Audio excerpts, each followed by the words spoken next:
nombre del Padre, del Hijo y del Espíritu Santo. Amén. Amados hermanos en nuestro Señor Jesucristo, nos encontramos en el domingo 15º después de Pentecostés, y en el relato del Evangelio de hoy tenemos el milagro que hace nuestro Señor a la viuda de Naín, cuando él se acercaba a esa ciudad y se encontró con ese gran cortejo de gente que acompañaba a esta pobre viuda que se le había muerto su único hijo. Y nuestro Señor, viéndola llorar, movido de compasión, le resucita al hijo. Este parece ser el primer milagro que hace nuestro Señor, según los exégetas, resucitando a un muerto, imperando a la muerte. La muerte, que como sabemos es connatural a la criatura humana, y que ese es su defectibilidad, si se puede decir así,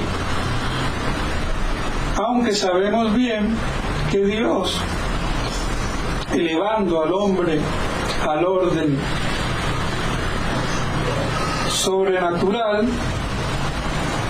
y preternatural, lo había hecho inmortal como fue Adán, pero la condición humana es la mortalidad.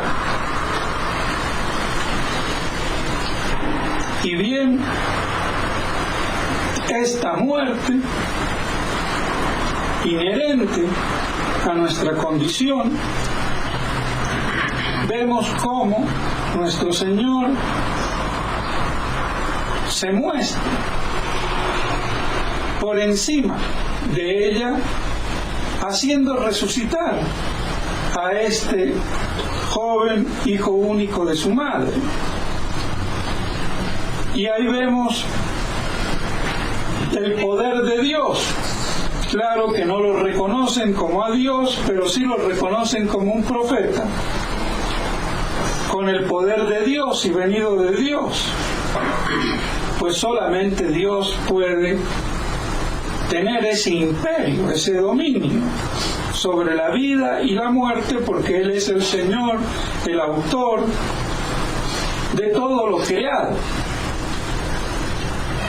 Y pues bien, nuestro Señor hacía este milagro no como simple profeta, sino como el Mesías, el Cristo, el Hijo de Dios, el Dios encarnado, porque muchos profetas también habían resucitado muertos. La diferencia está que nuestro Señor lo hacía en nombre propio, con la autoridad de Dios, con lo cual hay una gran diferencia. Y sobre esta divinidad, mis estimados hermanos, de nuestro Señor Jesucristo, está sentada nuestra religión.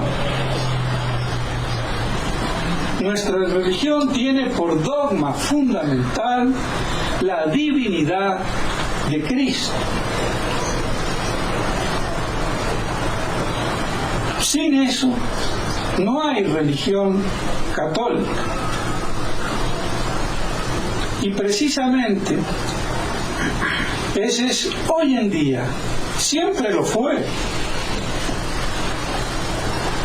porque los judíos por eso se estrellaron contra la pared, no reconocieron la divinidad de nuestro Señor. Si lo hubieran reconocido, no hubiera pasado lo que ocurrió. Y eso a instancias de su jerarquía. La jerarquía religiosa del pueblo elegido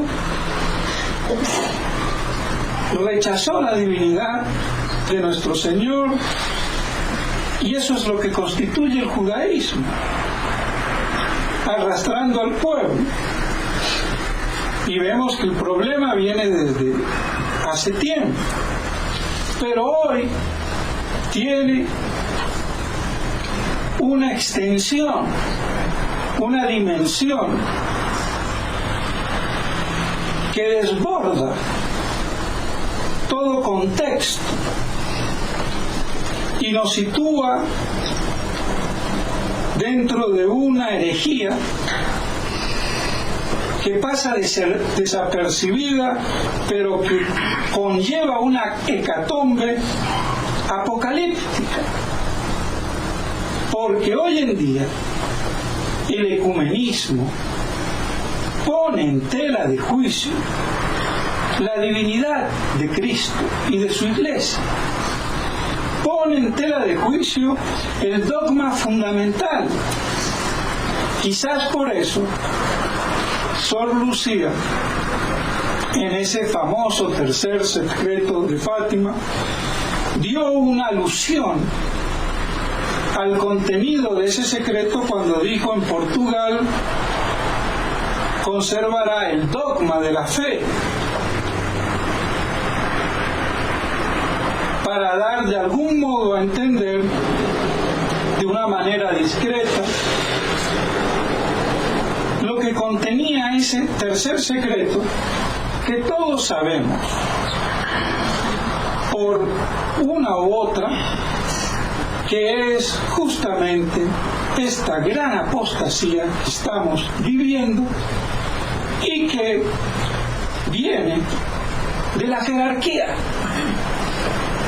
viene de Roma, viene del Vaticano y arrastra al clero y al pueblo, a los fieles. Y eso es un hecho que no es lícito escamotear ni negar, ni de no quererlo admitir, como lamentablemente pasa. Porque toda la línea media, tradicional pero línea media, que no quiere ser modernista, no quiere en definitiva ver la magnitud del problema y quiere salvar de algún modo una autoridad que está conculcándose a sí misma. No olvidemos que Pedro es elegido como primer papa, piedra y fundamento de la Iglesia, por su confesión en la divinidad de Cristo. Y materialmente, esa divinidad también la confesó Natanael. Es exactamente la misma. Y sin embargo, no es lo mismo, como explica Santo Tomás, porque San Pedro lo hizo movido bajo el influjo del Espíritu Santo, mientras que Natanael lo hizo movido por su propio influjo intelectual, que dedujo por lo que veía como conjetura y conclusión inteligente, sapiente, teológica si quieren, pero no de fe sobrenatural, sino humana. Y por eso la gran diferencia.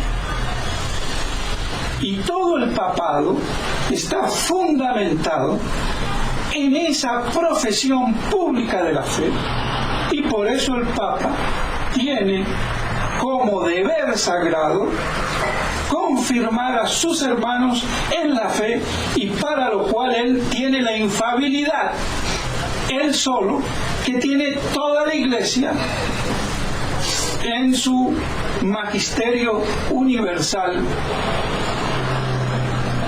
Es decir, lo que toda la Iglesia docente, es decir, todos los obispos, con el Papa como cabeza, tiene en ese magisterio, sea ordinario o extraordinario en concilio, y la infalibilidad la tiene el Papa solo, justamente por ese privilegio que él tiene. Y se basa en la confesión de la divinidad de nuestro Señor. Y eso está hoy conculcado, negado por el ecumenismo y por todos estos papas judíos, porque hay que decirlo, el padre Luigi Villa, discípulo del padre Pío, que le encomendó estudiar a la masonería y de modo particular la eclesiástica, lo dice. Pablo VI, judío, y no digo otra cosa que también dijo. Por ahora no me atrevo a decirlo.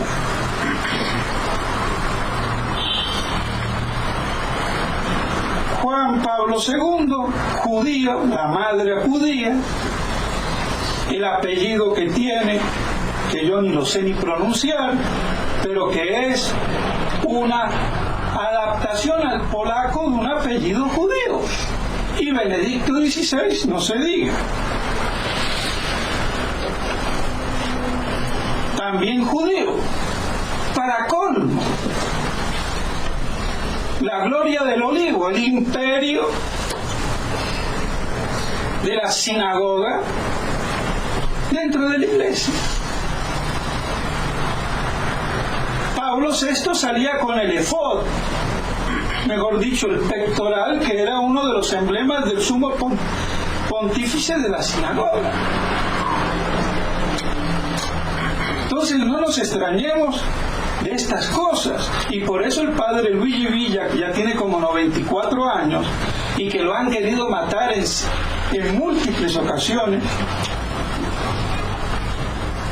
sacó un libro para impedir la beatificación de Pablo VI y sacó otro libro para impedir la beatificación de Juan Pablo II. O sea que no lo digo yo, lo dice el padre Luigi Villa, que no es tradicionalista. Será muy conservador, discípulo del padre Pío, un hombre recto, pero que de todos modos dentro del esquema del modernismo oficial.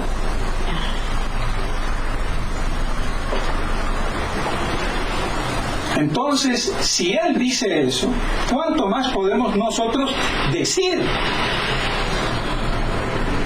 Y pues bien, como les decía,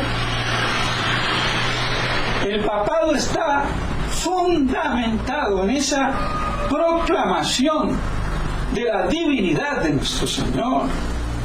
Y el ecumenismo conculca eso, niega eso. Asís ha sido la negación de eso.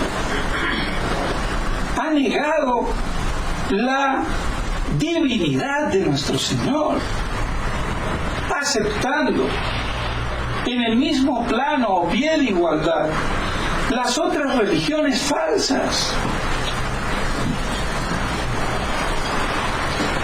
Se ha conculcado la divinidad de la Iglesia, porque se ha aceptado que los hombres se pueden salvar en otras religiones, confesiones o credos. Y eso es una herejía, súper herejía. Y hay otras, pero esa es, como por decirlo así, la fundamental y la que engloba todo.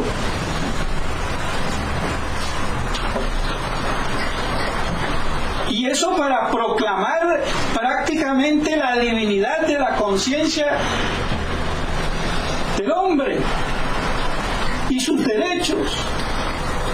Negamos la divinidad de Cristo y de la Iglesia y proclamamos la divinidad de los derechos de la conciencia del hombre, de la dignidad humana, cuya verdadera dignidad del hombre está justamente en ser semejanza de Dios y de corresponder a esa semejanza. Si no, se vuelve indigno. Todo eso está hoy pisoteado. Y todos estos pontífices judíos y hasta masones, que no lo digo yo, lo dice el padre Luigi Villa, con monumentos que les han hecho masónicos, han pisoteado esta profesión de la divinidad de nuestro Señor y la han negado a diestra y siniestra con todo este ecumenismo y con todo este actuar.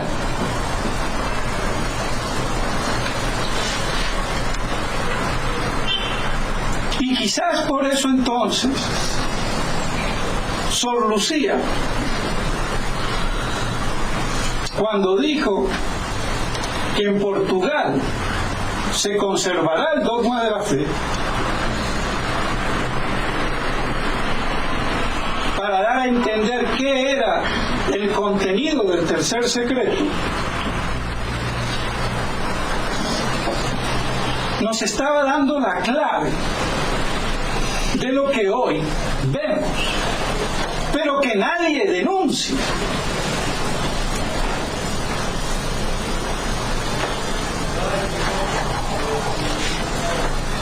El dogma de la fe, basado en la divinidad de nuestro Señor Jesucristo.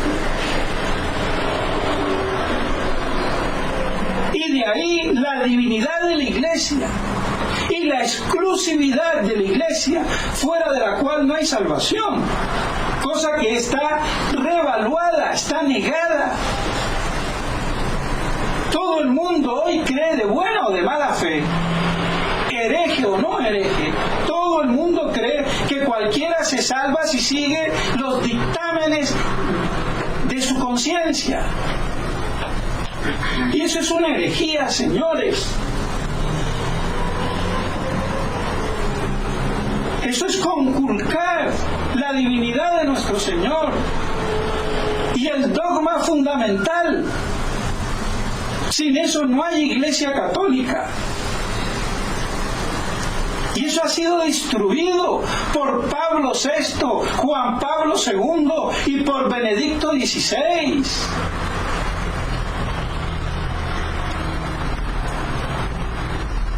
Pisoteado. Por eso a nosotros nos debe de quedar bien claro,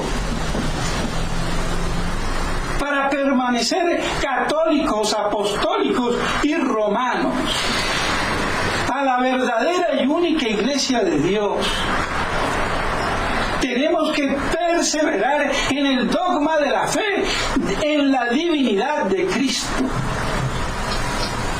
sin la cual no hay salvación, no hay otro nombre bajo el cual nos podamos salvar, sino en Jesús. Yeshua Salvador, es el único que salva.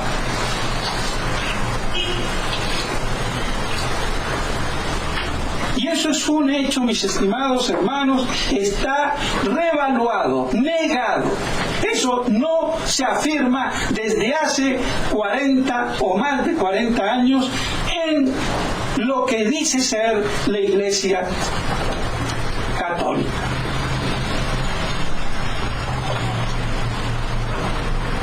Eso fue lo que justificó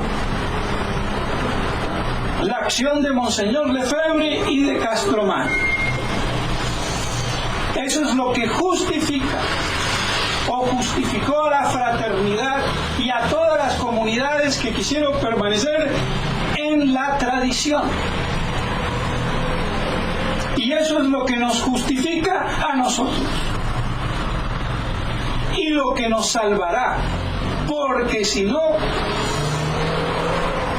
condenados seremos. Pero esa manifestación se va reduciendo cada vez más, porque los compromisos siguen. La danza macabra de Monseñor Felé y compañía sigue.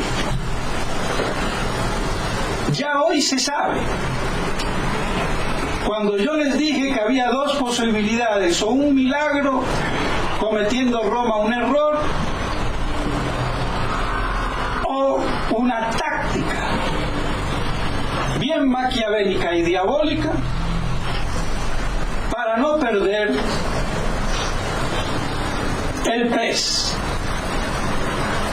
para comerse la torta completa y que no se parta. Y efectivamente hoy se sabe en los medios de la fraternidad en Europa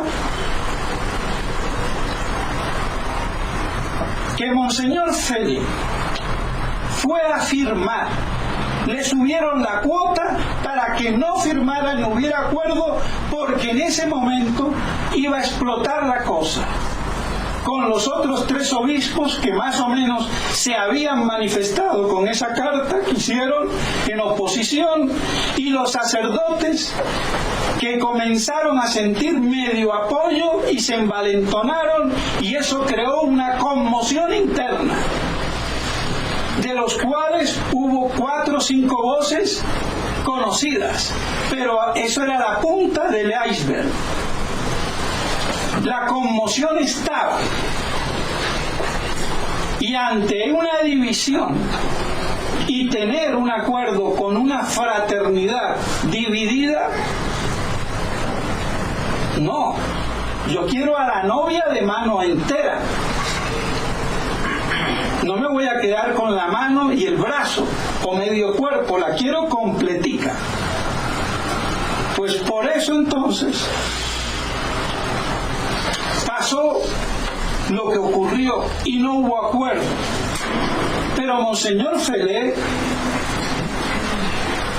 está dispuesto a continuar con esos acuerdos que comenzarán en octubre. Y muchos sabrán que Monseñor Tissier le dijo al padre Chazal que tenía el corazón desgarrado, que no sabía qué pensar. Qué vergüenza, ¿no? Pero bueno, lo dice. Que es imposible parar a Monseñor Felé. Claro, está vendido de alma y cuerpo. Y si no se echa para atrás, va a morir como una rata de alcantarilla.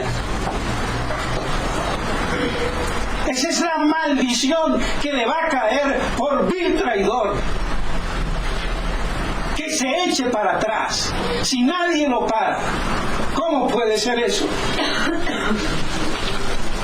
Y que él, prácticamente, Monseñor Tissier, está esperando a ver qué va a pasar, como una especie de tregua de aquí a octubre, a que recomiencen las tratativas de acuerdo.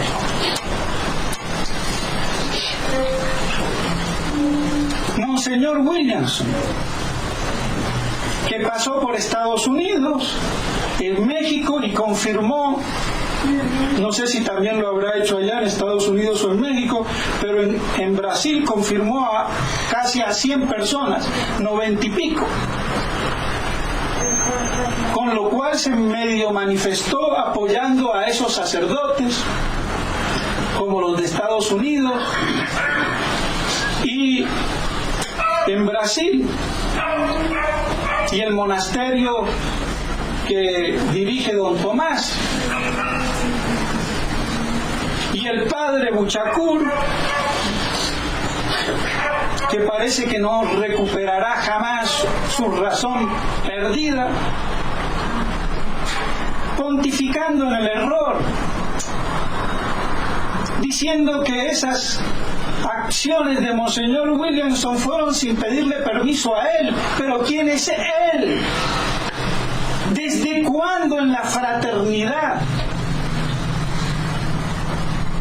ha existido eso? Un obispo no tiene por qué pedirle permiso permiso. Y menos en esta coyuntura.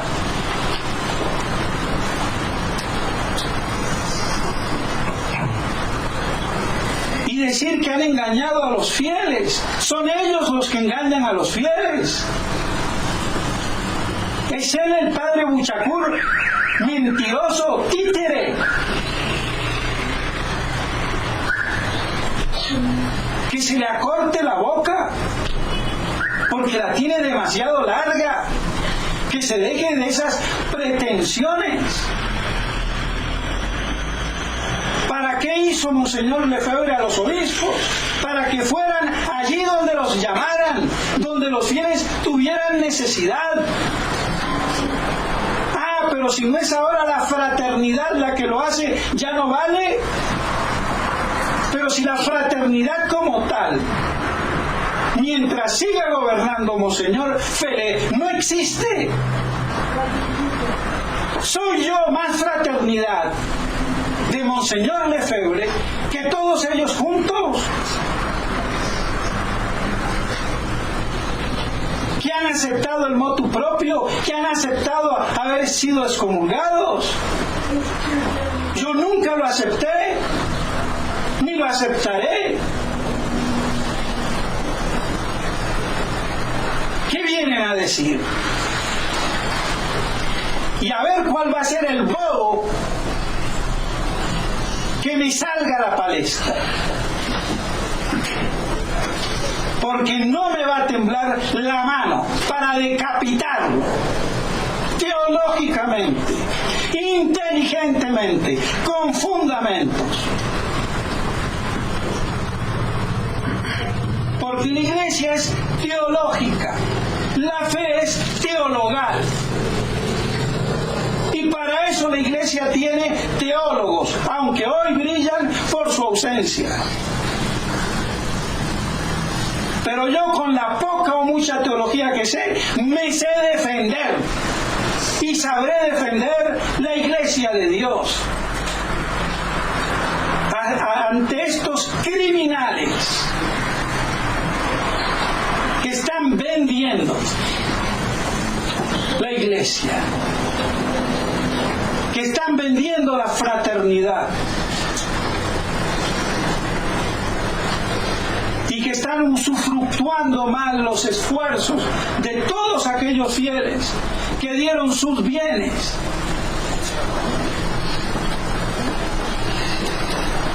Y van a decir ahora que son otros los que engañan.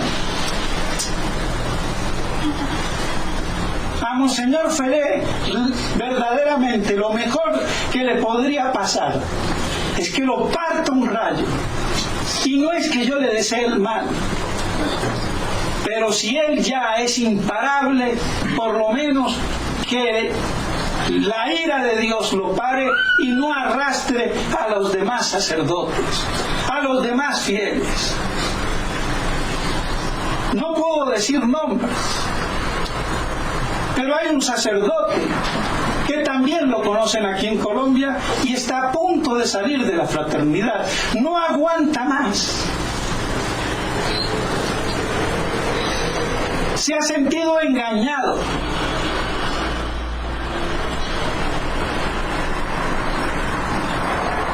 Claro que a estos les faltará la valentía, el coraje de decir las cosas.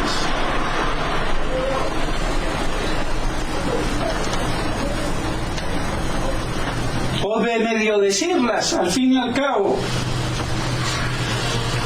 Pero han sido tan afectados que ya hasta les duele hablar, como el soldado que ha visto una masacre en una guerra, ni se la nombren, quedó vivo, pero ya no quiere, hasta medio traumatizado queda, si no es que termina loco. Por eso hay que saber reaccionar en el momento preciso. Y el momento preciso era cuando llegó al culmen del colmo son esos dos prealables o preámbulos, o como se quiera decir, del motu proprio y de las excomuniones. Y por eso lo digo y lo repito: toda acción de esos sacerdotes, de los otros 3 obispos, que no reconozcan ese error, no podrá ser una resistencia efectiva. Porque errar es humano, perseverar es diabólico. Y cuando uno se equivoca en materia grave como esa, hay que públicamente retractarse. Y es más, tienen que darle la razón y el mérito a aquellos que lo habían dicho a tiempo y que han sido vejados y ultrajados por haberlo dicho, y maltratados, despreciados. Y no es que yo me quiera echar flores, pero al pan pan y al vino vino. Y la justicia exige que a cada uno se le dé su porción merecida. Y no me hago ilusiones, pero lo digo, porque las cosas como son. Pues bien, mis estimados hermanos, la situación más grave no puede ser. Por eso no nos queda más que reconsolidar en esa manifestación pública en la divinidad de nuestro Señor. Dogma fundamental de la fe. Sin la divinidad de nuestro Señor no hay Iglesia católica, no hay religión católica, no hay sacerdocio católico, no hay nada. Por eso tenemos que reafirmar ese dogma. Porque no son los otros dogmas que también están negados, pero en este está sintetizado.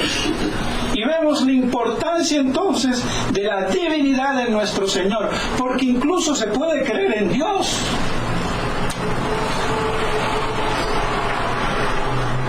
Pero si yo no creo en que Jesucristo es Dios, no tengo fe. No hay nada que hacer.